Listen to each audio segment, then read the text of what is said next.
Ryan Laflare.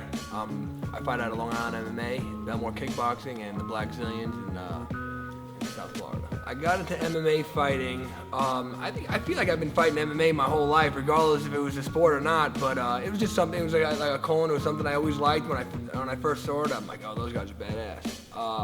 I wrestled my whole life. I was always scrappy. I had an older brother, a year older, who was just like always a little bigger, a little more athletic. So I always had to kind of, fight for mine. And then, I was into lacrosse. I was into just playing sports, all extreme sports, snowboarding, inline skating, really whatever I could get my hands on. Some guys introduced some Brazilian Jiu-Jitsu. I was automatically, better than them at it because that's just the way I am. And no, I had a wrestling background. They didn't, they were smoking cigarettes, and I was, playing sports, so I, automatically excelled in it. And I just took it from there and became a professional. I originally started like there was like a Lindenhurst wrecking crew back in the day. If you ask some Long Island people, they'll know what's up. The Lindenhurst had like a crew of guys who used to, that were into it. And before it was cool, before anybody even knew what Brazilian Jiu-Jitsu was, these Lindenhurst guys were just, going to bars and kicking ass and, winning all the tournaments. And that was the guys I looked up to. They were, probably like 7, 8 years older than me. I always looked like, oh, these guys are badass. They had cool tattoos that had, that said something about killing people. And I always just thought that was cool. So when they were training at a local gym, right around the block from my house, I used to see them and walk out, and they always had nice cars and stuff. I'm like, oh, those guys are cool. So that kind of influenced me a little bit to get into it, and then I took it more serious.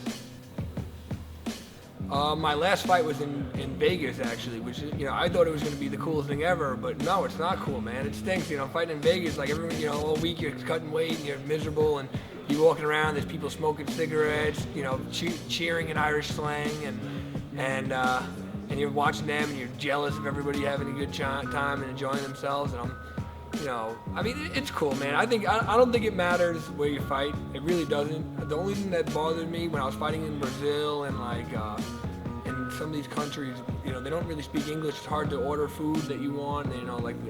The metric system is a little messed up, so you're trying to figure out your portions and stuff. That's my only issue in the travel. But besides that, man, you don't really leave the hotel much. You go to your hotel room, you watch TV, you go down, you train. You come back up to your room, you eat, and then you do it all over until then it's fight time. And some people like partying after the fight. I like to have a cold beer and a lie down. It sounds pretty repetitive with everybody, but to be a world champion, I'm in this to be a world champion, not just to tell people I do it. I'm actually wearing the world champion hat, which I actually purchased on UFC.com, and it's not because I think it's a cool hat, which I do think it's a cool hat. It's to show that, I believe that I should be the world champion. I deserve to be wearing this hat. You can hate it or love it, but, that's my goal, and that's, my desire. That's what I'm going to be. Yeah, of course you want a Maia rematch, but, what does Maia get out of, fighting me again? I think the Maia fight was probably my favorite fight of mine because I learned a lot from that fight, man. I'm not invincible. I can be controlled on the ground. In training, no one's controlling me on the ground. I'm like, well, in a fight, and I'm fighting against a world champion, I could be controlled on the ground. I could get tired. It kind of hit me with a slap of reality, but I don't feel like I got messed up too bad where I'm like, oh man, I don't belong here. I know where I belong, and I believe, of course I believe I could beat Maia, but I think I have to look past the Maia fight. If they want to give it to me, there's zero chance of turning that down, man. I would love to fight him, but I'm not, I have to get vengeance, and that, I can't be world champion unless I beat Damian Maia. Nah, man, I'm more power to him. I love him. I think he's a good guy.